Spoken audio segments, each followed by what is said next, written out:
Magandang araw po sa inyong lahat, mga mahal kong kamundo. Sana po ay nananatili kayong nasa mabuting kalagayan.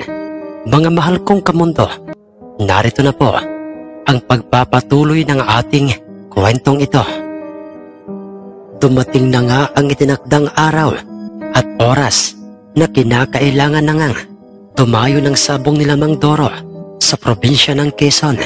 Ngunit nagtaka ang kanyang mga kasama o ang kanyang mga kumpare dahil, kaibigang Pilis, hindi ba't isa ring magsasabong ang iyong pinsang taga Quezon Province?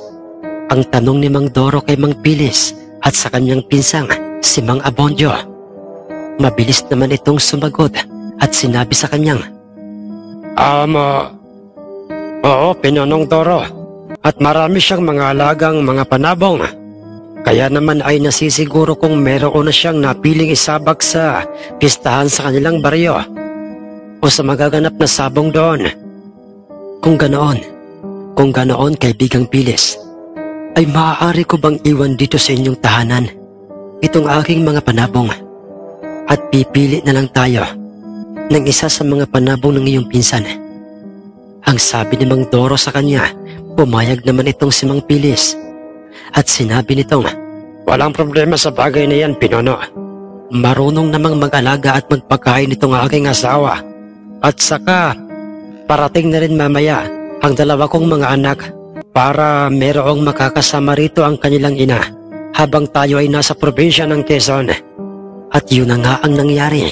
Iniwan ni Mang Doro ang kanyang mga panhabong sa poder ng asawa ni Mang Pilis at ng mismong araw na yon ay bumiyahi na nga sila mula Matnog hanggang Quezon Province. Malayo-layo ang Quezon at kinakailangan nilang sumakay ng bus na merong biyahing papuntang Maynila upang makarating doon sa utos ni Mang Doro sa kanyang mga kumparing makakasama doon. Walang ni isa man sa kanila ang nagdala ng isang panabong. Sa bus pa lamang habang ito'y tumatakbo ay makikita ng seryosong nakaupo, umuusal ng mga buhay na salita. Habang nakapikit itong si Mang Doro, palagi niya itong ginagawa upang ligtas at maayos silang makarating sa bawat lugar na kanilang pinupuntahan. Isang baryo na sakop ng isang bayan ng Quezon ang kanilang pinuntahan sa pangunguna ng dalawang magpinsang sina Mang Abondio na siyang higit na mas nakakaalam sa nasabing lugar na yon ang kanilang darating. Isang baryong may makikita ng may mga banderetas na sa daan, mga taong aligaga sa paghahanda ng mga pagkain sa kani-kanilang tahanan, mga kalalakihang nag-iinuman habang nagkakatay ng baboy, at mga batang paroot parito, mga kabinataan at mga kadalagahan. Pinakiramdaman kaagad ni Mang Doro ang aura ng paligid habang sila'y magkakasama ng naglalakad papunta sa nasabing tahanan ni Mang Fabian. Isang may edad na lalaki at medyo nakahawig sa hitsura ng dalawang sinamang Pilis at Mang Abondio ang kanilang nakitang nagpapakain ng kanyang mga alagang mga nakataling panabong na nasa loob ng kanilang maliit na bakuran. Ang kanilang nakita habang abalang-abala ang kanyang mga anak at asawa sa pagluluto ng mga magiging handa. At nang sila ay makita nito naging banaag ng matinding saya ang kanyang hitsura. Pansamantala nitong itinigil ang kanyang pagpapakain sa kanyang mga nakataling panabong dahil sa umaga na nang sila'y makarating ng Quezon. Pinsang Fabian, happy fiesta sa inyo. Kumusta ka na, pinsan? Ang masayang magkasabay na pagkakasabi ni Mang Pilis at ni Mang Abondio sa kanya. Okay lang mga pinsan, at maraming salamat sa inyong pagdalo sa aming piyesta. Pumasok na muna kayo at makapag-almusal. Tamang-tama, maraming mga ginawang kakanin kaninang madaling araw ang aking asawa at ang aking mga anak. Ang mahabang pagkakasabi ni Mang Fabian sa kanilang lahat, pumasok kaagad sila sa nooy, nakabukas ng pintuang bakod, at sa pangunguna ni Mang Fabian ay dinala sila nito sa loob ng kanilang kusina Naging maasikaso naman ang kanyang asawa at mga anak dahil ipinaghanda kaagad sila ng mga ito ng kanilang makakain. At pagkatapos nilang makapag-almusal ay sinabi kaagad sa kanila nitong si Mang Fabian na magpahinga na muna sila o matulog sa loob ng kanilang medyo malawak na silid. Dahil sa alam niyang mga pagod ang mga ito sa haba ng biyahe. Ngunit bago sila matulog upang kahit papaano'y makabawi ng lakas dahil sa mahaba-habang biyahe ay isa-isa munang ipinakilala ni Mang Felis at Mang Abondio sa kanyang pinsang si Mang Fabian at sa kanyang buong pamilya ang kanyang mga kumpare, lalong-lalo na nga si Mang Doro. At nang marinig ni Mang Fabian ang pangalang Doro ay nanlaki ang kanyang mga mata dahil hindi niya sukat akalaing ang isang sabongerong tanyag ay isa pala sa mga kasama ng kanyang dalawang mga pinsan. Ikaw si Doro? Ang sabongerong sa pusapang may mutyang galing sa buto ng kasoy at marami nang ipinahiyang mga magsasabong na merong masasamang mga ugali. Nagtataka at hindi makapaniwalang tanong ni Mang Fabian kay Mang Doro. Ngunit ang sumagot sa kanyang mga katanungang yon ay si Mang Pilis. Siya nga, Pinsang Fabian. Siya nga si Pinunong Doro at siya ang ating makakasama sa sabungan dito sa inyong baryo. Pagkamangha at halos hindi makapaniwala itong si Mang Fabian sa mga sinabing yun sa kanya nitong si Mang Pilis. Kanila munang inisa-isang tingnan lahat ng mga pag-aaring panabong ni Mang Fabian bago sila magpasyang magpahinga ng kahit na mga 1 o 2 oras lamang hanggang sa nakaagaw ng pansin kay Mang Doro ang isang bolik na pula. Nilapitan niya ito at kanyang tiningnang maigi dahil doon nang mapansin yun ni Mang Fabian ay inalis niya ito sa kanyang pinagtalian at ibinigay kay Mang Doro. Tinansya ni Mang Doro ang bigat ng nasabing bulik na yon at pagkatapos ay naghuwi ka itong, "Ang bulik na ito, Kaibigang Fabian, kung iyo sanang mamarapatin, ay ito ang ating dadalhin sa araw ng sabong dito sa inyong baryo." Mabilis namang tumango-tango bilang pagsang-ayon sa kanyang mga sinabing yon itong si Mang Fabian. Pagkatapos noy, nagpasya na nga silang magpahinga. Mabilis ang paglipas ng mga oras. Pagpatak ng mga alauna ng hapon, matapos nilang lahat na magsalos-salos sa mga handang pagkain ng pamilya nila Mang Fabian, ay pumwesto kaagad sila sa silong ng malaking punong kung saan ay may ginawa roong mga upuan at isang mesang gawa sa kawayan itong si Mang Fabian, at doon sila nagharap-harap sa inuman, isang purong lambanog na usong inumin. Sa nasabing lalawigan ang kanilang nakitang ipinatong ni Mang Fabian. Sa mesang nasa kanilang harapan, mga iba't ibang lutong karneng baboy at mga nitib na mga manok ang nakapatong sa mesa, at isang malaking inihaw na bangos ang kanilang nagsisilbing pulutan. Masaya silang lahat na magkakatabi sa harapan ng inuman hanggang sa ilang sandali pa ay, "Mga Pinsang Fabian, kumusta naman dito sa inyong baryo? Meron bang mga sabongerong tanyag at may mga nakakatakot na panabong bang usap-usapan dito sa inyong bayan?" Napaisip muna ng malalim itong si Mang Fabian bago niya sinagot ang mga tanong na yon sa kanya nitong kanyang pinsang si Mang Abondio. "Meron, Pinsang Abondio, at siya ay si Don Villegas. Meron itong panabong na isang mayahing ni isa ay wala pa sa mga sinumang mga sabongero dito sa amin ang nakakatalo sa nasabing mayahin niyang yon. At ako mismo, saksi ang aking 2 mga mata kung papaano nito patayin at saka tadtarin ang tusok ng kanyang kargadang tari ang bawat panabong na kanyang nakakabangga." Nagkatitigan silang lahat sa mga sinabing yon ni Mang Fabian, ngunit nananatiling seryosong nakaupo at tahimik lamang noon ng mga sandaling yon itong si Mang Doro. "Paano? At sa tingin mo bakit ganoon kabagsik ang kanyang panabong o ang binabanggit mong si Don Villegas? Meron ba siyang mutya sa kanyang katawan?" na siyang nagsisilbi niyang pampaswerte sa anumang sugal, lalong-lalo na nga sa sabong.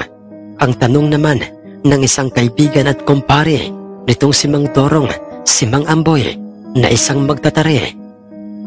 Si Don Villegas ay isang mayamang tao dito sa aming bayan. Marami itong mga alagang panabong, mga palahi, at mga tauhang siyang nagsisilbing tagabantay at nag-aalaga ng kanyang mga panabong. Wala itong mutya o anumang ginagamit na pampaswerte sa kanyang panabong. Ngunit, maugong na maugong ang mga usap-usapan dito, lalo na sa lahat ng mga sabongerong. Ang kanyang personal na magtatari at siya ring nagbibitaw sa kanyang panabong ay may tangang mutya. At kung anong klaseng mutya ba yun ay walang ni isa man ang nakakaalam. Ang magtataring kanyang inupahan at hinana pa sa bayan ng Lucena. Ang magtataring nagngangalang si Ferio. Ang mahaba at detalyadong pagkakasabi nitong si Mang Fabian sa kanilang lahat. Ano bang ugali meron itong binabanggit mong si Don Villegas, kaibigang Fabian?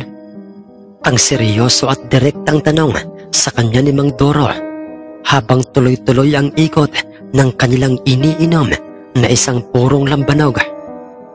Matapang ito sa kanyang mga tauhan, Pinunong Doro. Sa bawat mga maliliit na mga pagkakamali ng mga ito'y bulyaw at mura ang kanilang natatanggap sa kanya. At kung ano-ano pang mga masasakit na mga salita. Hindi lamang yon. Pag siya ay nasa mismong sabungan ay walang palyang pagsasalita nito ng mga kahambugan, mga pangiinsulto sa bawat sabungerong kanyang nakakaharap. Ang sabi pang muli ni Mang Fabian kay Mang Toro at maging sa kanyang mga kasamahan, napahigop ng hangin at napabuntong hininga itong si Mang Toro at pagkatapos ay, bukod doon, kaibigang Fabian, ano pang mga problemang bumabagabag dito sa inyong baryo? Maaari mo bang ilahad sa akin o sa aming lahat? Dahil sa ang totoo'y may mga kakaibang presensya o aura akong nararamdaman dito sa inyong lugar. Ang makahulugang tanong sa kanya ni Mang Toro, bagay na labis-labis na ipinagtataka nitong si Mang Fabian at maging ng kanyang mga kasama at kaharap sa inuman. Pinunong Doro, may mga nagaganap dito sa aming bayan o maging dito sa aming mismong baryo na mga kakaibang pangyayari o masasabing kababalaghan. Dahil sa lahat ng mga alagang hayop namin dito ay inuunti-unting ninanakaw. Hindi namin alam kung mga magnanakaw ba ang may gawa noon o isang nilalang na kung tawagin ay aswang. Napabulalas ang mga kaibigan ni Mang Doro nang marinig nila ang mga katagang yon kay Mang Fabian, dahilan upang aswang? Kaibigang Fabian, totoo ba ang narinig ko sa iyo? Paano ba at bakit mo nasabing isang aswang ang may gawa noon sa inyong mga alagang mga hayop? Ang direktang tanong ng nooy nagtatakang pinsan ni Mang Amboy na si Mang Igoy. Iyon ang aming hinala, kaibigang Igos. Kaibigang Igoy, dahil sa tuwing natatagpuan ng mga may-ari ng mga nawawalang mga hayop ang kanilang mga alagay, wakwak na ang tiyan ng mga ito na para bang persahang binuksan. Nagkaluray-luray ang mga laman at nawawala ang mga lamang loob. Dagdag pang eksplanasyon sa kanila ni Mang Fabian. Totoo ang mga hinalang mong yan, kaibigang Fabian. Dahil sa yan ay gawain ng isang alagad ng dilim na kung tawagin nga ay gaya ng sinasabi mo. Makinig kayong lahat mga kaibigan ko. Pagkarating pa lang natin sa lugar na ito, ay ramdam ko na ang kakaibang presensya. Sa paligid, may aswang sa lugar na ito at nagbabalat kayo o nagtatago sa katawan ng isang tao. At hindi lamang sila nag-iisa. At nasisiguro kong magaling silang magpanggap. At sa galing nila mapagkakamalan mo talaga silang isang totoong tao at inosente sa mga bagay-bagay. Hindi ba, kaibigan Fabian? Tama. At totoong lahat ang mga sinasabi ko sa iyo. Ang sabi ni Mang Doro sabay titig niya nang makahulugan kay Mang Fabian, dahilan upang ito'y, totoo po yan, Pinonong Doro. Ilang sandali pa Magandang hapon sa inyo, Fabian. At sa lahat ng inyong mga bisita, maaari ba kaming pumasok? May tatanong lang sana kami sa iyong importante. Ang dinig nilang boses ng isang mamang naka-uniforming pangkapitan at sa likod niya makikita ang 5 mga tanod kung saan ang mga ito ay nasa labas ng pintuang bakod ni Mang Fabian. Mahinahong nagpaalam sa kanila itong si Mang Fabian at sinabi niyang pagbubuksan niya muna ang mga ito matapos niyang sabihin at ipakilala ang mga yon kina Mang Doro. Pagkapasok ng mga ito isinama niya ang mga ito sa kinapwepestuhan ng kanilang inuman at isa-isa niyang ipinakilala kina Kapitan sila Mang Doro. Ganoon din ang ginawa ng mga ito. Nagpakilala ang mga ito kina Mang Doro. Naparito kami sa inyo, Fabian, dahil sa nagkwento o nagsumbong sa amin si Jero, yung pinatilyong anak ng ating kababaryong si Lusing, na ikaw raw ay kanyang nakita sa mismong talon ng araw kung saan ay doon din nakita ang kalunos-lunos na sinapit ng kanilang nawawalang kambing. Totoo ba yun, Fabian? At kung sakaling yun ay totoo at hindi mo itinatanggi, ay maaari bang mahingi ang iyong dahilan? Namutla at bahagyang pinagpawisan ng butil-butil sa kanyang noo itong si Mang Fabian nang marinig niya ang tanong na yun sa kanya ng kanilang punong barangay. Ngunit kapansin-pansin sa kanila ang mayat-mayang pagtitig ng mga ito kay Mang Doro, unang nasabing kapitan ng kanilang baryo. Hindi naman tumanggi sa mga tanong na yun sa kanya itong si Mang Fabian. Sa halip ay sinabi nitong, totoo po ang mga sinasabi ng binatang si Jero, Kap, dahil naandun nga ako sa talon ng araw na yon. Dahil sa hinahanap ko ang aking nakaalpas na kalabaw, nagbabaka sakali kasi akong naroon siya o sa nasabing talon. Pero hindi ko po alam na naandun din ang katawan ng kanilang nawawalang kambing. Ganoon ba, Fabian? Sige, yan lang talaga ang sadya namin dito sa inyo. Pangit naman kasi kung ipapatawag ka pa namin sa barangay hall, di ba? Paano, Fabian? At sa inyo mga kaibigan, aalis na kami. At sana ay mag-enjoy kayo dito sa aming kapistahan. Pagkatapos na sabihin yon ni Kapitan sa kanila ay tumalikod na ang mga ito at naglakad matapos nilang tumagay tig-iisa ng purong lambanog. Subalit hindi pa ang mga ito tuluyang nakalalayo. Sa tahanan ni Mang Fabian ay nagwika itong si Mang Doro ng, ha. Kaibigang Fabian, himasin mo itong basong ito. Itong ating pinaglalagyan ng alak. Himasin mo ang mismong bunganga ng basong ito. At pagkatapos ay tingnan mo ang mga taong yon. Nagtaka si Mang Fabian sa mga sinabing yon at ipinag-uutos sa kanya ni Mang Doro. Ngunit hindi ang mga kaibigan ni Mang Doro dahil sa kilala nila itong si Mang Doro. Mabilis naman yung sinunod at ginawa ni Mang Fabian at pagkatapos ay, hindi.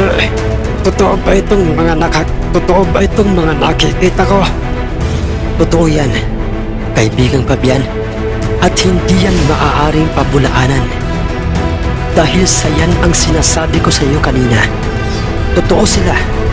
Totoong sila ang mga aswang na pumipirwisyo dito sa mga alagang mga hayop ng inyong mga kalugar. At di ba, magaling silang magpanggap. Ang pahayag na yon ni Mang Doro ay pinaniwalaan kagad ni Mang Fabian dahil makailang beses na pang kinurap-kurap ang kanyang mga matay. Totoong hindi mga tao ang kanyang nakikita, hindi mga tanod at hindi si Kapitan, kundi mga nilalang na kung tawagin ay aswang.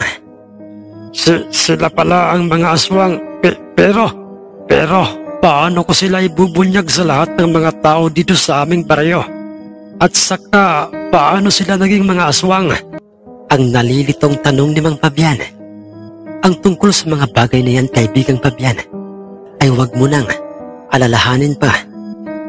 Dahil hindi na magtatagal pa, ay mabibisto na ang mga yan. At sila na mismo ang kusang lalayo sa lugar na ito. Ha ha ha ha! At ang dahilan kung bakit sila naging aswang, dahil yun talaga ang kanilang pinagmulan. Ano sa iyong tingin, kaibigang Fabian? Mag-isip kang mabuti. Ha ha ha ha ha! Napaisip ng malalim itong si Mang Fabian hanggang sa... Tama si Kapitan. At ang mga tanod na yun ay magpipinsan.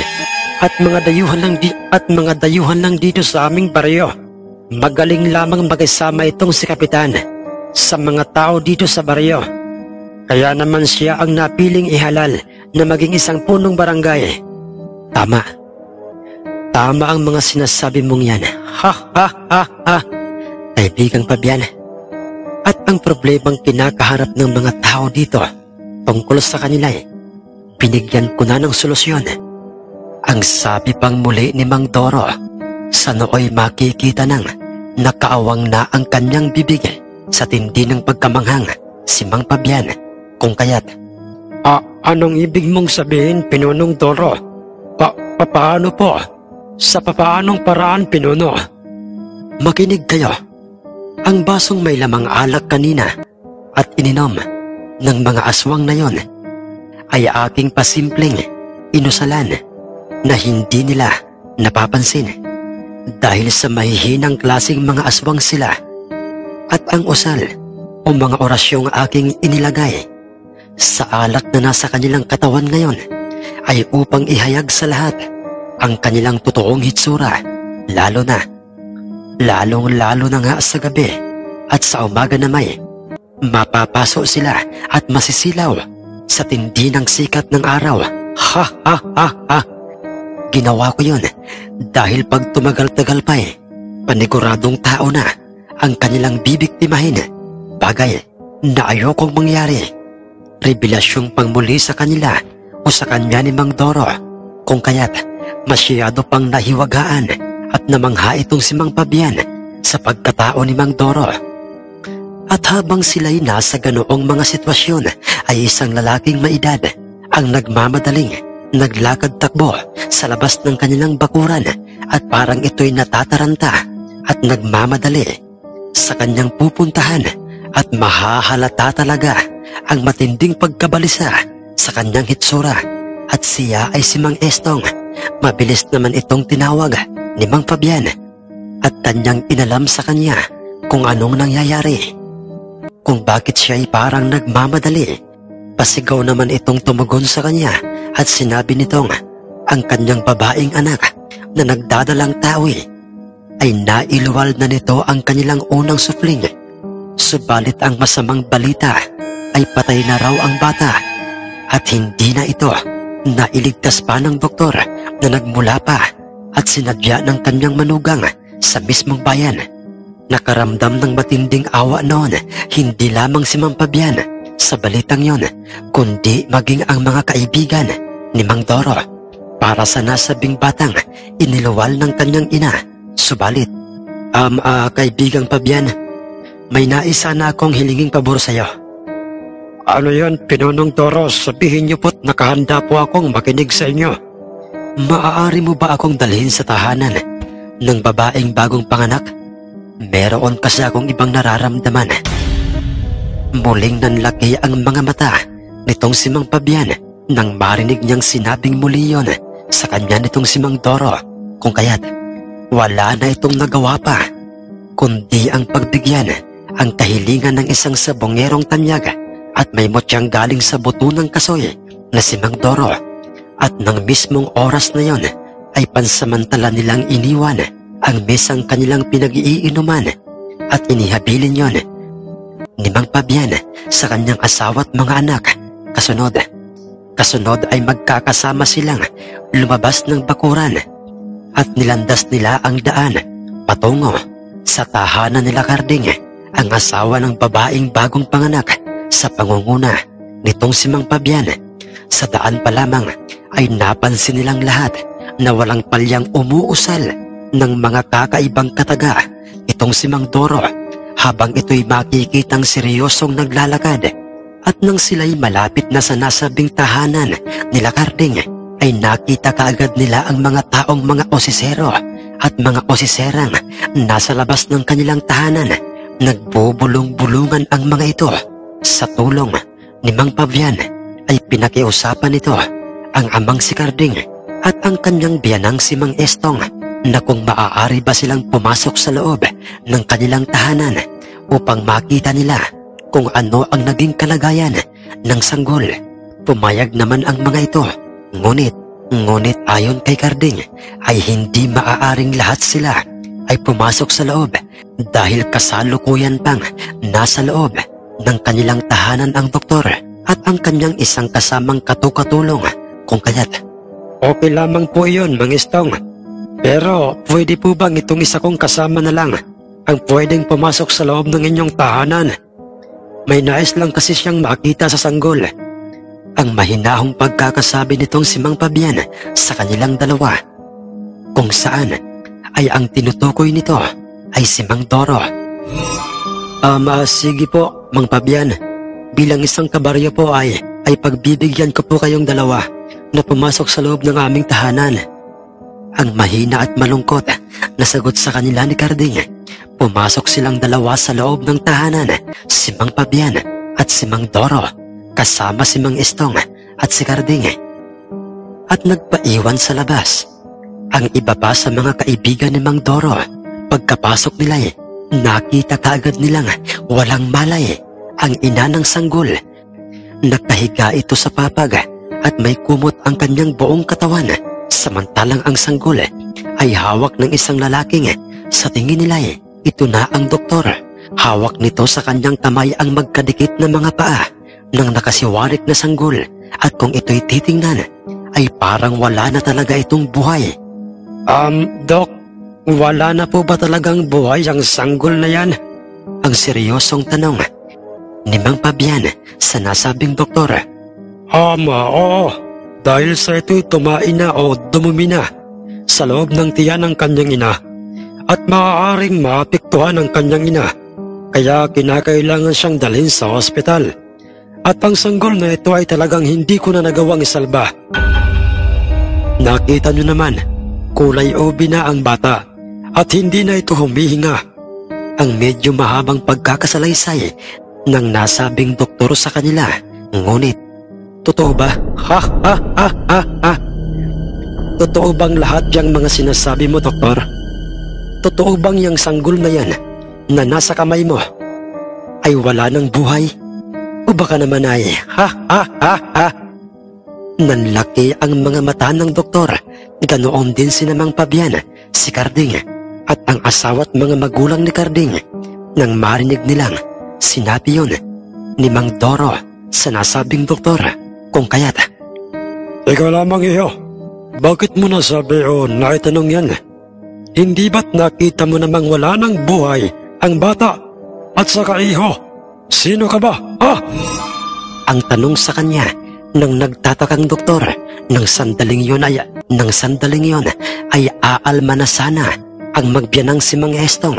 Ganoon din ang mga magulang nitong si Karding at si Mang Pabian upang sana'y pakiusapan si Mang Dorong itigil na ang kanyang mga tanong sa kanyang kaharap na doktor. At baka yun ay maglikha ng komosyon sa pagitan nilang dalawa. Subalit, nang sumibol itong si Mang Doro at sumitsid sa kanila ay tila ba'y may kung anong kapangyarihang lumulukob sa kanilang mga katawan at para pang pinipigilan silang lahat na gawin ang kanilang dapat na sana'y gagawin. Ay Mang Doro, hindi makagalaw ang mga ito at hindi makapagsalita. Makinig kayong lahat na nasa loob ng nakasaradong tahanan ito, dahil meron akong importanteng sasabihin sa inyo. Napaka-importante, di ba, doktor? Ang sabi ni Mang Doro ng mga sandaling yon na para bang may halong pangungutya sa naturang doktor habang siya'y makikitang nakangisi at nakatayo sa harapan ng doktor. at ng kanyang kasamang katulong. Ano bang ibig mo sabihin, ha? Ano bang nalalaman mo? Sumagot ka! Asik sa kanya ng doktor at para bang ito'y nahihintakutan na ng mga tagpong yun. Ha. Huwag ka namang magmadali, doktor. Huwag na huwag. Dahil darating din tayo dyan. Makinig kayo. Ang doktor na ito ay isang aswang. Isang mapaglinlang na aswang.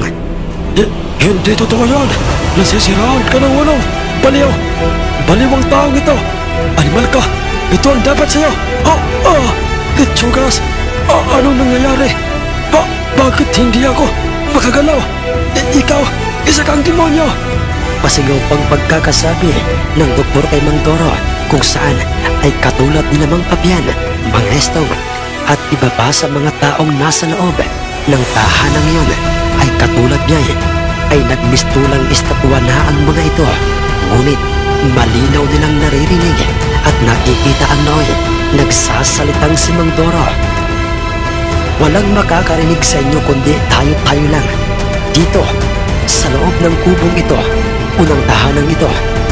Dahil sa pagkakataong ito ay nasa ilalim kayo ng aking mga itinanim na mga buhay na salita o mga orasyon sa loob at labas ng tahanang ito. Ginawa ko yun upang walang makialam sa mga sasabihin ko tungkol sa'yo. Isa kang aswang at balak mong biktimahin ang sanggol na yan na kanina mo pang hawak-hawak at ayaw mong bitawan. At isa pa, kanina ka pang naglalaway. Hindi ba, Dok? Ha? Mang Estong, Kardeng, kayong lahat, makinig kayo.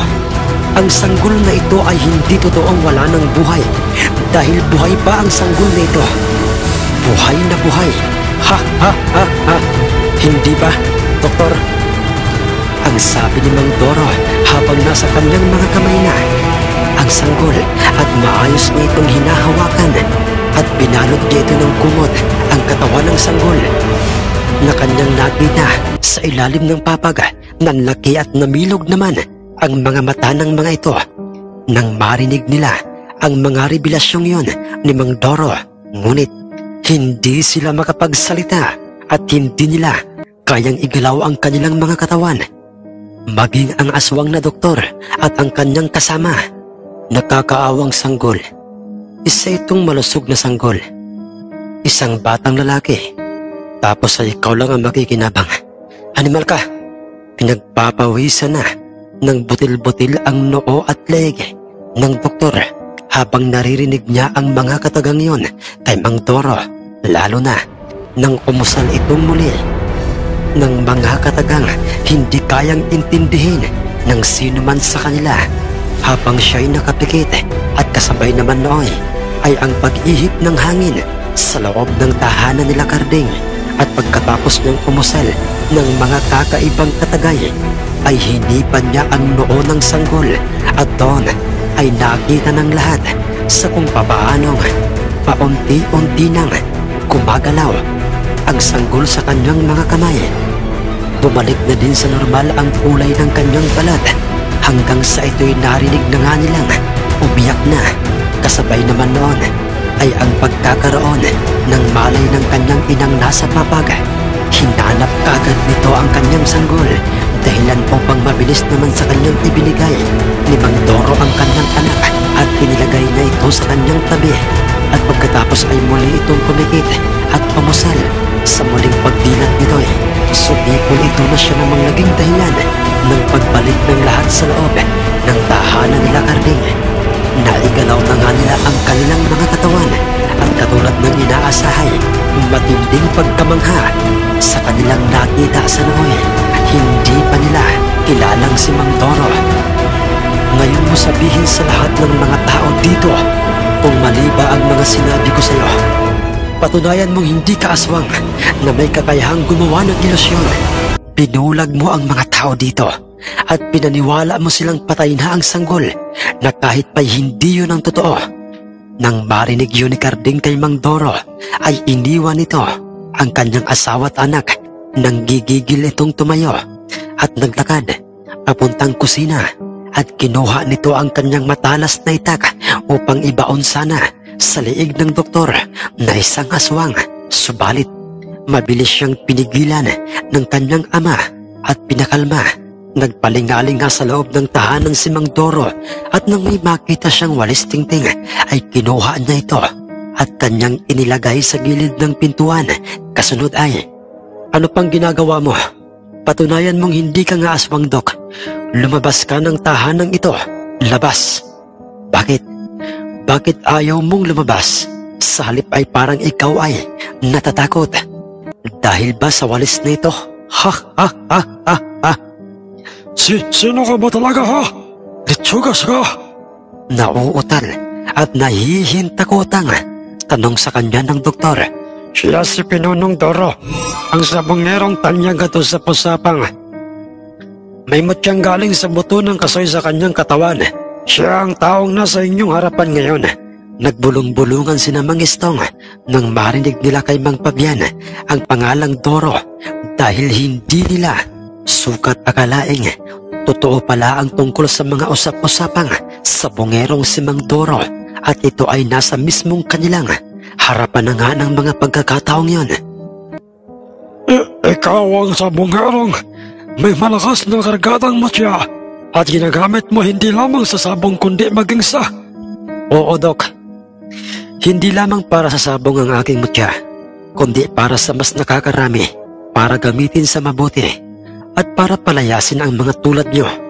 Madali akong kausap, Dok. Hanggat maaari, ayokong pamatay. Pero, ipangako mong hinding-hindi mo na uulitin pa ang ginawa mong ito. Dahil pag nagkataon at naulit pa ang katulad nito, hindi na ako magdadalawang isipang kitlan ka ng buhay. Naiintindihan mo ba, layas?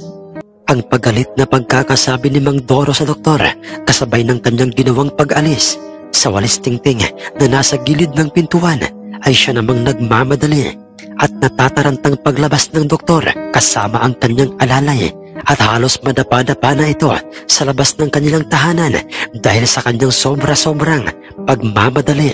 Taos sa kanilang mga pusong nagpasalamat naman kay Mang Doro ang pamilya ng asawa ni Carding at maging ang kanyang mga magulang, lalong-lalo na nga ang mag-asawang sila Carding dahil sa ginawang pagliligtas ni Mang Doro sa nasabing inosenteng sanggol sa kamay ng isang doktor na aswang. Ingatan niyo at alagaan niyong mabuti ang inyong anak na yan. Maiksing sabi niya sa dalawang mag-asawang sina Carding at pagkatapos ay hinipan ni Mang Doro ang bumbunan ng asawa ni Carding bago sila nagpaalam sa mga ito. Ngunit nakapagtatakang tila ba'y walang nalalaman sa mga naging pangyayari sa loob ng tahanan nila Carding ang mga osesero at mga osesera sa labas ng kanilang tahanan dahil sa patuloy ang mga itong nagbubulong-bulungan at sinasabi ng mga itong patay na ang sanggol ng mag-asawang sila Carding maliban na lamang sa mga kaibigan ni Mang Doro dahil alam ng mga ito kung ano ang nangyari sa loob ng tahanan nila Carding. Sa loob lamang ng mga ilang oras, Pinonong Doro, ay marami ka nang naisiwalat na mga nakatagong lihim sa lugar na ito. Ang sabi nitong si Mang Digong, isa pa sa mga kaibigan ni Mang Doro habang sila ay naglalakad na pabalik sa tahanan nila Mang Pabian. Sa tingin ko'y hindi lamang ang mga aswang na yon na aking inilantad kanina sa inyo ang problemang meron dito sa inyong lugar. Kaibigang Pabian, sa tingin ko'y gagabihin tayo ng balik sa inyong tahanan. Ang dinig pa nilang revelasyon ni Mang Doro, dahilan upang pansamantalang mapahinto itong si Mang Pabian sa kanyang ginagawang paglalakad. Kasunod ay nakarinig sila ng mga pagsigaw, mga panaghoy na parang nagmumula sa boses ng isang nag-aalalang ina at iyon ay nasa tahanang nasa gilid ng daang kanilang dinaraanan. Napahinto silang lahat at pagkatapos ay, Ika lamang, boses yun ni Minerva at parang humihingi ito ng tulong. Ang bulalas ni Mang Pabian. Kasunod ay nilandas kaagad ng kanilang mga paa ang pinagmula ng boses na yon at nang sila'y nasa mismong labas na ng tahanan nila Aling Minerva, nakita nilang nagkakagulo ang kanilang mga bisita sa loob ng kanilang malawak na tahanan at natataranta ang mga itong sinasambit ng paulit-ulit ang mga katagang. Kinakailangang madala kaagad ang binatang ito sa ospital at baka ito ay napapaano na. Ang sabi ng mga kalalakihang mahahalatang naabala ang kanilang paghaharap-harap sa inuman dahil sa isang binatang nakahandusay sa papag at makikita na itong nagkulay ubi na ang kanyang mga daliri, nanginginig na ang katawan, tirik na ang kanyang mga mata at bumubula ang kanyang bunganga. Baka naman paring Clavio, may sakit na kung tawagin na epilepsy. Ang inyong anak, kaya siya nagkakaganto. Ang dinig nilang sabi ng isang matabang lalaki sa ama ng binatang nakahandusay at nanginginig na. Naguguluhan naman at hindi na alam pa kung ano ang isasagot ng amang si Mang Clavio. Akma na sanang pagtutulungan ng mga itong buhati ng binatang yon upang sana'y dalhin sa labasan upang isakay ng tricycle at dalhin sa pinakamalapit na hospital. Subalit ang mga ito ay natigilan dahil, sandali lamang, ibaba niyo muna sa papag ang binatang yan dahil kinakailangan muna siyang tingnan. Ang dinig nilang bigla ang pigil na pagkakasabi sa kanila ni Mang Doro kung saan ay kanilang ikinagulat yon at ipinagtaka. Lalong-lalo na nga ng mga magulang ng naturang binatang yon. Hoy, kung sino ka man, pakilamero ka. At kung saang lupalop ka man ha? Bakit parang bigla na lamang na Ang hindi na naituloy pang dapat sana'y sasabihin ng isang mama kay Mang Doro dahil sa siya'y ginamitan na ng dasal ni Mang Doro. Tumahimik ka na muna, Pugi, at hayaan mo muna akong magpaliwanag. Ang sabi ni Mang Doro sa nasabing mamang yon. Fabian, sino itong lalaking kasama mo? At yang iba pa, at parang bago lamang sa akin ang kanilang mga itsura, lalong-lalo na yang lalaking nagsalita kanina. Ang pabulong na pagkakatanong ni Mang Clavio kay Mang Fabian kung saan ay ang kanyang tinutukoy ay walang iba kundi si Mang Dorong Noy. Makikita na itong hawak niya ang palapulsuhan ng binatang yon. Ang binatang Noy kasalukuyang nanginginig ang kanyang katawan. Clavio, Minerva, makinig kayo. Sila ang grupo ng tanyag na samungerong may mutya sa Samar. Siya si Pinunong Doro. At naparito sila kasama ang pinsan kong si Abondio upang makapiesta at dumayo ng sabong dito sa ating lugar. Clavio, hayaan niyo si Pinunong Doro sa kung anong gagawin niya dahil sa tingin ko'y kayang-kaya niyang pagalingin ang inyong anak na yan. Napabulalas ang mag-asawa sa mga sinabing yun. Sa kanila ni Mang Fabian, lalong-lalo na nga itong si Mang Clavio at mabilis naman niyang sinunod ang gustong mangyari ni Mang Fabian.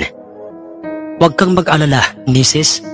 Walang masamang mangyayari sa inyong anak at sinisiguro ko sa inyong gagaling siya ngayon mismo. Bahagyang humupa ang pagkabalisa ni Aling Minerva, ganoon din ang kanyang asawa nang marinig nila ang ipinangakong yon sa kanila ni Mang Doro. Kasunod ay, ang binatang ito ay hindi totoong may sakit na epilepsy. Nakagaya ng sinasabi mo, Manong, dahil sa ang binatang ito ay biktima ng lason. Lason na nagmula sa isang taong hindi mapakali kapag ka wala siyang nabibiktima. Hindi ba tama ko? Hindi ba tama ang mga sinasabi ko, Chong? Direktang pagkakasabi ni Mang Doro na siyang ikinagulat ng mga kalalakihang bisita nila Mang Clavio at ang lalaking maglalason na kanyang tinutukoy ay ang dayuhang bisita ni Mang Clavio at nagmula ito sa isang bayan ng Quezon. Iritado itong sumagot sa kanya o kay Mang Doro at sinabi nitong, Patunayan mo! Patunayan mo yung sinasabi mo, Iho! Dahil kung hindi ay ano? Ha? Ako ang lalasunin mo gamit ang iyong palipadhanging lason. Ngayon, mamili ka.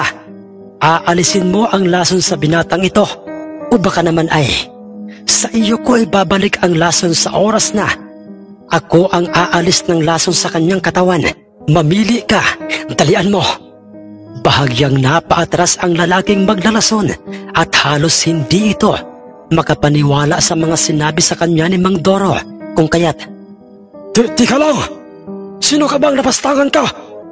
At ano ang karapatan mong utusan ako na gawin ko ang mga sinasabi mo, ha? Gusto mo akong makilala? Ako si Doro ng Samar at isa ako sa mga taong hindi marunong magpatawad. Sa mga taong katulad mong may ginagawang hindi maganda sa kanyang kapwa. Wala akong pinipili, aswang man, maligno, kriminal, at mas lalo na ng isang maglalason dahil ang magmatigas ay kikitlan ko ng buhay. Masyado kang hambog, bata! Bakit di mo gawin, ha? Oo, nakarating din sa akin ang usap-usapan tungkol sa'yo. Isang tanyag na sabungero, na ang totoo'y sasabong ka lang magaling, Panunuya at pagmamaliit nito kay Mang Doro, subalit ng pagkakataong yon ay pilit na pinipigilan nitong amang si Mang Clavio ang kanyang emosyon sa kanyang bisitang maglalason. Nanginginig na ito sa tindi ng galit sa kanya dahil itinuring niya itong tao at isang bisita, subalit hindi niya sukat akalaing gagawin niya yon sa kanyang mismong nag-iisang binatang anak. Regor, totoo ba ang sinasabi ng taong yan? Dahil siya si Doro, ang sabongerong may mutyang nagmula sa isang bato ng kasoy, at usap-usapang siya rin ang kumitil sa buhay ng pamilyang mga mambabarang at mga aswang sa kanilang probinsya, at siya rin ang nagpahiya sa grupo nila Commander Laway sa probinsya ng Bicol. Ang tanong ng isang lalaking nakainuman ng maglalasong si Rigor. Kung totoo yan, patunayan mo! Bakit hindi mo pagalingin? Bakit hindi mo pagalingin ang binatang yan? Alisin mo ang lason sa kanyang katawan! Habang may oras pa, Angas pang pagkakasabi ng maglalason, kung kaya't hindi na nga nakapigil pa ng kanyang sarili itong si Mang Clavio. Minura niya ito at sinabihang, Hayop ka! Itinuring kitang tao! Pero yan pa ang ginawa mo! Papatayin kita! Mabilis naman siyang pinigilan ni Mang Pabian at pagkatapos ay, yan naman talaga ang gagawin ko. Kaya wag mo akong pangunahan. Pagkatapos na sabihin yon ni Mang Doro sa kanya, naglakad na ito papalapit sa may parting uluhan ng Noy. Wala nang malay na binata. Kasunod ay umusal ito ng mga kataga sa kanyang nakabukang palad. Hinipan niya ang kanyang palad at mabilis niya itong ikinuyom at muling ibinuka at kanya itong inilapat sa bunbunan ng binatang nabiktima ng lason. Kunin niyo ang binatang ito, mga kaibigan, Clavio, at dalhin niyo sa kanyang silid. Bantayan niyo siya dahil pagka siya'y nagkamalay na ay iluluwa ng kanyang bibig ang lahat ng mga likidong kulay itim. At pagkatapos noon ay gagaling na ang binatang yan. Sabi pang muli ni Mang Doro na siya namang mabilis na sinunod ni Mang Clavio at ng kanyang asawa at mga kaibigan ni Mang Doro. Ngayon, kagaya ng sinabi ko sa iyo, ikaw ay kikitlan ko ng buhay sa paraang ibabalik ko sa iyo ang lason. Nang sandaling yon ay nagtapang-tapangan pa itong si Rigor na isang maglalason. Ngunit nang makita niyang pumikit at umusal na itong si Mang Doro na kagaya ng ginagawa ni Rigor upang siya'y manglason, sa paraan ng palipad-hanging lason ay lumuhod na itong si Rigor sa lupa at paulit-ulit na itong humingi ng patawad kay Mang Doro at nangakong hindi na niya kailanman uulitin sa kahit na sino man ang kanyang ginagawang panlalason. Subalit, huwag ka sa aking lumuhod dahil hindi ako karapat-dapat na sambahin. Tumayo ka riyan! At huwag na huwag kang mag-aasal, bata, na parang ikaw ay inapi at inagawa ng laruan ng kanyang mga kalaro. At saka, sa mga magulang Nang binatang tinangka mo na sanang biktimahin, ay doon ka humingi ng patawad. Sa mga sinabing yun ni Mang Doro sa kanya, tumayo na nga ito at humingi ng patawad kina Mang Clavio. At sa kanyang asawang si Aling Minerva, pinatawad naman siya ng mga ito. Ngunit pinagsabihan siya ng mga itong sa susunod na mga araw ay ayaw na nilang makita pa ito sa kanilang baryo. Kasama sa pinagsabihan ni Mang Clavio ay ang kanyang mismong kababaryong nagdala sa maglalaso na yon sa kanilang tahanan, at siya ay ang lalaking pinatigas ni Mang Doro ang kanyang bunganga. At katulad ng pamilya nila Carding ay paulit-ulit na pasasalamat ang kanilang binabanggit kay Mang Doro dahil sa kanyang ginawang pagsagip sa buhay ng kanilang sulong anak. At masyado silang humanga sa pagkataong meron si Mang Doro.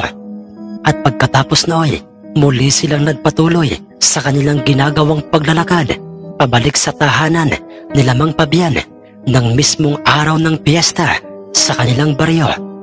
At ganap ng mag-aalas 6 ng gabi ng mga oras na yon, nagpatuloy ang kanilang inuman sa silong ng malaking puno matapos nilang kumain ng hapunan.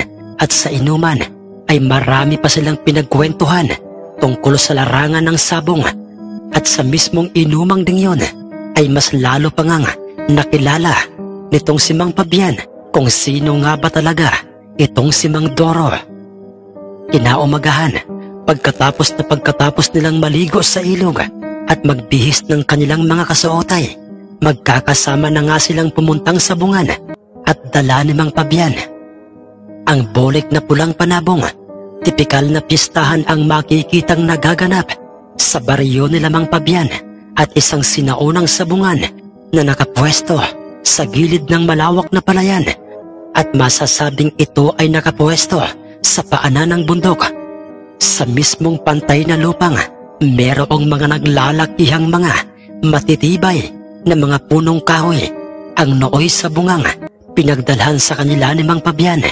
Bumungad kaagad sa kanila ang maraming bilang ng mga taong mahihilig na magsabong at mga mamumusta, mga magtatari, at ang iba sa kanila mga upahang mga magtatahi kung sakasakaling magkaroon ng sugat ang isang nanalong panabong. At ang iba sa mga taong naroon ay nagmula pa ang mga ito sa kadikit bayan nila Mang Pabian. Ilang sandali pa'y nagkagulo ang mga tao sa paligid ng sabungan nang kanilang makita ang isang grupong paparating. 5 mga kalalakihan ang nakita nilang papalapit na sa sabungan, at ang isa sa kanila nakangising naglalakad habang nakaipit sa kanyang bibig ang isang may sinding sigarilyo. Meron itong suot na gintong kwintas, bracelet at relong. Sa tingin nilang lahat ay may kamahalan ito, mga gintong singsing, at sa kanyang hitsuray masasabi talagang isa itong taong merong sinasabi sa buhay. Higit sa lahat, ang mas nakaagaw ng pansin sa kanilang lahat ay ang hawak nitong isang mataas na uring panabong. Isang mayahing may matingkad na kulay pulang mga balahibo. Kulay itim ang kanyang bilugang mga mata, ganoon din ang kanyang tuka, lalong-lalo na nga ang kanyang mga maiitim na mga paa. High quality panabong ito, at sanay na sanay ito sa mga dikdikan. Ama, mga kaibigan, siya na si Don Villegas, at yan ang kanyang mayahing panabong. At yang isang lalaking nakangisi at may dalang lalagyan ng mga tari ay ang kanyang personal na magtataring siperyo. Ang detalyado, ngunit medyo pabulong na pagkakasabi sa kanila nitong si Mang Pabian habang sila ay makikita ng nasa silong ng isang malaking punong mangga na nasa gilid ng sabungan. Mukhang tama ka nga, kaibigang Pabian. Mukhang nakakatakot nga yung kanilang mayahin. At sa hitsura ng Don Villegas na yan ay totoo ngang isa yang mahanging tao, at maging yung kanyang personal na magtatari. Di ba mga pare? Ang sabi naman nitong si Mang Digong na siya namang dinugsungan kaagad nitong si Mang David, at sinabi nitong, Sa tingin ko ay napapanahon na para malaman nilang ang sabong o swerte sa sabong ay hindi pare-pareho.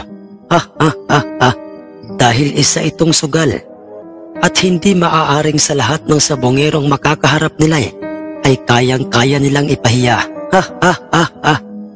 Samantalang si Mang Doro ng pagkakataong yon ay tahimik lamang ito at seryosong nakatingin sa Noy. Papasok na sa loob ng sabungang si Don Villegas at si Peryong magtatari at pagkatapos ay lumapit kaagad ang nakangising asong si Don Villegas. Sa nasa loob na sentensyador ng sabungan, kasunod ay meron itong ibinulong sa sentensyador. Tumango-tango naman ang sentensyador sa kanya na parang ito ay sumasang-ayon sa mga ibinubulong sa kanya ni Don Villegas. Kasunod ay, "Tumahimik kayong lahat! Tumahimik kayo!" Ang pasigaw na pagkakasabi ng sentensyador sa Noy, nagbubulong-bulungan ng mga tao sa paligid ng sabungan at nang tuluyan na ngang tumahimik ang sabungay, nag-uwika itong, "Ang sino man sa mga sabongerong naririto at may mga dalang mga mandirigmang panabong at gusto niyong masubukan ang mga yan sa mayahing panabong ni Don Villegas, ay itaas niyo ang inyong mga kamay at si Don Villegas na ang magdidesisyon kung kaninong panabong ang kanyang magugustuhang ibangga sa kanyang mayahin." Merong 5 mga sabongerong halos ay sabay-sabay nilang itinaas ang kani-kanilang mga kamay at ibinibida ng mga ito ang kanilang mga hawak na panabong sa paraang itinataas nila ang mga ito at kanilang ipinakikita kay Don Villegas. Ngunit napangiti lamang ito na parang nakakaloko at nagpailing-iling pa si Don Villegas na para bang sinasabi niya sa kanilang mga mahihina at pangkawali lamang ang kanilang mga panabong at hindi maaaring ibangga sa kanyang mayahing panabong. Binulungan niyang muli ang sentensyador ng sabungan at pagkatapos ay muli itong ngumisi at nagpailing-iling. "Pasensya na kayo dahil sa hindi kursunada ni Don Villegas ang inyong mga panabong," ang sabi ng sentensyador, dahilan upang, "Bakit naman ha? Mahusay naman itong panabong kong bangkas at 3 times winner na ito. Ito ring aking bolik. Isa itong immortal at super bolik." "Kaya na nga, sayang lang ang ginugol naming oras dito dahil yung mayahin talaga ni Don Villegas ang sadya namin dito. Walang kwenta." Ang halos sunod-sunod na reklamo ng 3 sa mga sabongerong hindi napili ni Don Villegas ang kanilang mga panabong. Samantalang ang 2 sa kanila ay nagkibit balikat na lang. "Ganoon ba? Wala tayong magagawa diyan. Hindi natin pwedeng pangunahan si Don Villegas." Dahil sa mga hindi ipinakikitang magandang inaasal ng 2 parehong nakangising, si Don Villegas at si Peryong magtatari, ay napawika na itong si Mang Doro kay Mang Pabian. "Kaibigang Pabian, maaari ko bang mahawakan yang bolik mong may kulay pulang balahibo?" Oo naman, Pinonong Doro. Heto po." At nang ito ay nasa kamay na ni Mang Doro at maingat na nga niya itong hawak ay hinipan niya ng banayad ang parting uluhan ng bolik na pula. Kasunod ay itinaas niya ito at sinabi niyang, "Ako at itong bolik na pulang panabong ko ang gusto kong ibangga sa inyong ipinagmamalaking mayahing yan. At sana po ay mapili nyo at magustuhan nyo ito. Nang sa ganoon po ay maumpisahan na natin ang sabong ngayong araw ng piyesta sa baryong ito. Dahil sa tingin ko po ay marami pang mga manok panabong ang magsasalpukan ngayong araw na ito." Nagtatakang umihit kaagad ang ulo ng 2 sina Don Villegas at Peryong magtatari. Sa nooy nakatayong may hawak na isang bolik na pulang, si Mang Doro. Sumeryoso ang hitsura ng 2. Kasunod ay, "Hoy ikaw na may hawak sa bolik na yan at nakasuot ng sambalelong pabilog, pumasok ka dito kasama ang iyong magtatari dahil sa tingin ko'y merong ibubuga yang iyong bolik na yan sa aking mayahin." Ang medyo pasigaw na pagkakasabing yon ni Don Villegas kay Mang Doroy nagdulot ng paunti-unti ng ingay at bulong-bulungan sa paligid ng sabungan. Dito lamang kayo mga pare. Pumusta kayo kung ano ang kaya nyo sa ating bulik na ito. Dahil ipinapangako ko sa inyong hindi tayo mapapahiya ngayong araw na ito. Lalong-lalo ka na, kaibigang Pabian. Paring Amboy, nakahanda ka na bang magtari? Opo, Pinonong Doro. Kanina pa akong nasasabik na magkarga ng tari sa ating bulik. Kung magkaganoon, ay tayo na sa loob ng sinaunang sabungang ito. At pagkapasok nila sa loob ng sabungay, Ha! Siguraduhin nyo lang na magiging maganda ang labang ipakikita ng inyong bulik na yan. Para nang sa ganoon ay masiyahan naman itong aking among si Don Villegas. Di ba, boss? Ha! ang nakakaasar o nakakalokong banat kaagad na pagkakasabi nitong magtataring si Peryoke na Mang Doro at Mang Amboy habang makikitang nakangisi pa rin itong si Don Villegas. Hindi ako sigurado sa maaaring mangyari sa ating mga panabong mamaya. Pero sa tingin ko'y higit pa doon ang kayang gawin nitong aming bulik. Nanlaki at namilog ang dalawang mga mata ng dalawang sina Don Villegas at Peryong magtatari nang marinig nila yon sa nooy. Sa nooy hindi pa nila kilalang si Mang Doro. Bilib ako sa tapang mo, bata. Sige, para malaman natin kung totoo nga yung mga walang kwentang mga basurang mga pinagsasasabi ng mabahong bunganga mo ay bakit hindi na natin umpisahang tarian itong ating mga panabong, di ba? Peryo, tarian mo na itong ating mayahin. Sa utos na yon ni Don Villegas sa kanyang magtatari ay inumpisahan na nga nitong usalan at dinuraan ng laway ang paanan ng mayahing hawak ni Don Villegas na kanyang paglalagyan ng tari. At nakita pa nilang siniksikan niya pa ito ng isang kapirasong itim na isang papel at kanyang isiniksik sa pagitan ng tari at ng paa ng mayahin at ngumisi ang dalawang mag-amo. Isang mutyang galing sa pinaghahalong kuko at mga balahibo ng isang hayop na kung tawagin ay pusang gubat. Iyon pala ang mutyang meron itong si Peryong magtatari. Ang mahinang pagkakasabi ni Mang Doro sa nooy, abalang nagkakarga ng tari sa bulik na kanyang hawak na si Mang Amboy. Naging abala na ang Kristo at sentensyador ng mga pagkakataong yon sa pagkolekta ng mga perang pusta para sa tigmagkabilang panig. At nang ito'y makompleto na ay ikinasana kaagad ng sentensyador ang bakbakan ng mayahin at ng bulik.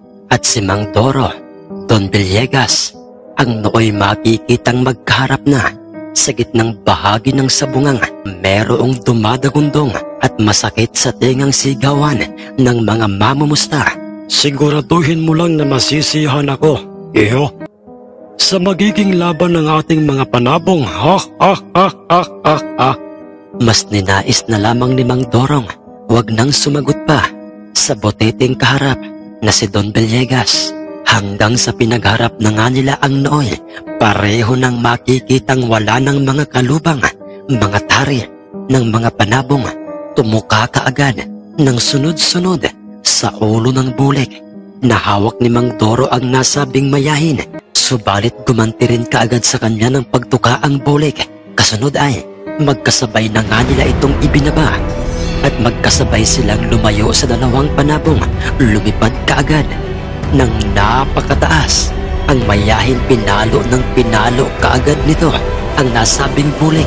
Sumabog kaagad at nangalat pa sa loob ng sabungan ang mga balahibo ng pulang bulik. Ngunit bigla na lamang tumalon ang bulik at lumipad papalapit sa mayahin matapos na ito'y lumagabak sa gilid ng ruweta. Bagay na labis-labis na ipinagtaka ng dalawang sila Peryong magtatari at Don Villegas. Ganoon din ang Noy, makikita sa mga hitsura ng lahat ng mga mamumusta dahil sa hindi ganoon ang kanilang inaasahan dahil sa ang kalimitan sa mga panabong na nakakabangga ng mayahin ni Don Villegas ay sa unang palo at pag-atake pa lamang ay nayayari na kaagad ang mga ito. Ngunit ang Boleg ay mas lalong bumilis ng puntong yun kung ito'y ikukumpara sa nasabing mayahing panabong ni Don Villegas. 3 palo lang ang kanyang ipinagkaloob sa katawan ng mayahin nang sila'y magpangabot sa ere at pagpagsak ng mga ito sa lupang sahig ng sabungan ay halos tumulo na ang laway ng 2 mag-among si Don Villegas at Peryong magtatari dahil sumuka na kaagad ng namumuong dugo ang nakabutang tuka ng Noy. Nakalublog ng mayahing panabong samantalang ang Boleg ay nananatiling matikas at bruskong palakad-lakad papaikot. Sa Nooy naghihingalunan mayahing panabong. Tinakma kaagad ito ni Mang Toro. Ganoon din ang ginawa ng sentensyador ng sabungan sa nakalublog na mayahing panabong. Samantalang hindi na mapakalinoon ang 2 sina Don Villegas at Peryong magtatari na para bang sinilihan ang kanilang mga puwitan. Dahil sa matinding pagkadismaya, iniabot kaagad ni Mang Toro ang Boleg sa sentensyador ng sabungan at nang akma na sanang paghaharapin o ikakariho ng sentensyador ang mga ito'y bigla na lamang lumoyloy ang ulo ng mayahing panabong. Kasabay naman noon ay ang paghapang ng mga dugong galing sa kanyang katawan sa kanyang mismong mga paa. Patay na ang mayahing panabong at nagsigawan ang mga namamanghang mga mamumustang pumusta sa Boleg. Kabilang na nga doon sina Mang Pabian. Idideklara na sana kaagad ng sentensyador ng sabungan na panalo ang Boleg ni Mang Doro. Ngunit, "Teka lamang, ano nga palang pangalan mo?" ang tanong ng sentensyador kay Mang Doro. Subalit, ang tumugon sa kanya ay itong magtataring masayang-masaya na si Mang Amboy. Doro ng Samar. Siya si Doro, ang sabongero ng Samar." Inulit-ulit pa ng sentensyador kay Mang Amboy ang pangalang kanyang narinig habang mayat-maya ang tingin ng sentensyador kay Mang Doro. Siya ba si... Oo, siya nga. Siya ang usap-usapang tanyag na sabongerong may mutya ng Samar. Ang mahinang pagkakasabi pang muli ni Mang Amboy sa naturang sentensyador. Panalo ang Boleg na panabong ng dayong si Doro ng Samar laban sa mayahin ni Don Villegas.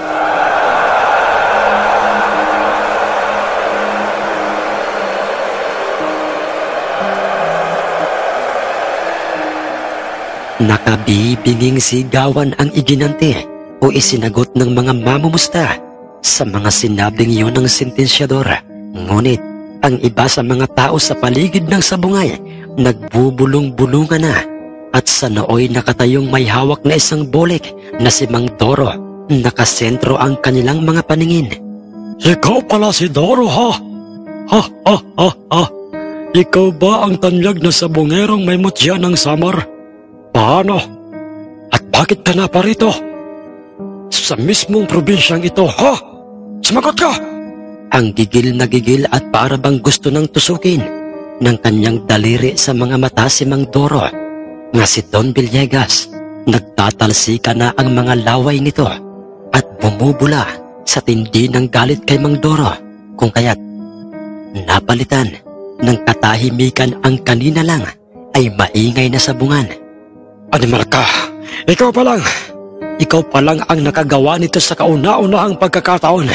Ikaw ang nagpahiya, hindi lamang sa akin bilang isang bantog na magtatari, kundi maging sa aking pinaglilingkurang si Boss Villegas. Animal ka, Doro!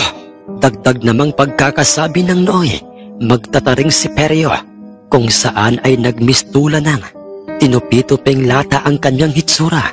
Kasunod ay ibinalibag niya ang wala ng buhay na mayahin sa lupang nasa mismong harapan ni Mang Doro at mahigpit na niyang hawak ang isang matalas na tari at parang sinisindak niya si Mang Doro ng pagkakataong yon. Ngunit nananatiling kalmado lamang si Mang Doro. Kasunod ay, sabong lang at magpiesta dito sa inyong magandang bayan. Ang nais o sadya namin dito, bukod doon, ay wala nang iba pa. Pero kung itutuloy nyo yang namumuong plano sa inyong isip, ay sinasabi ko sa inyong huwag nyo nang ituloy. Nang sabihin yon ni Mang Doro sa kanila'y mas lalo pang nagpupuyos sa tindi ng galit ang dalawang mag-among asungot.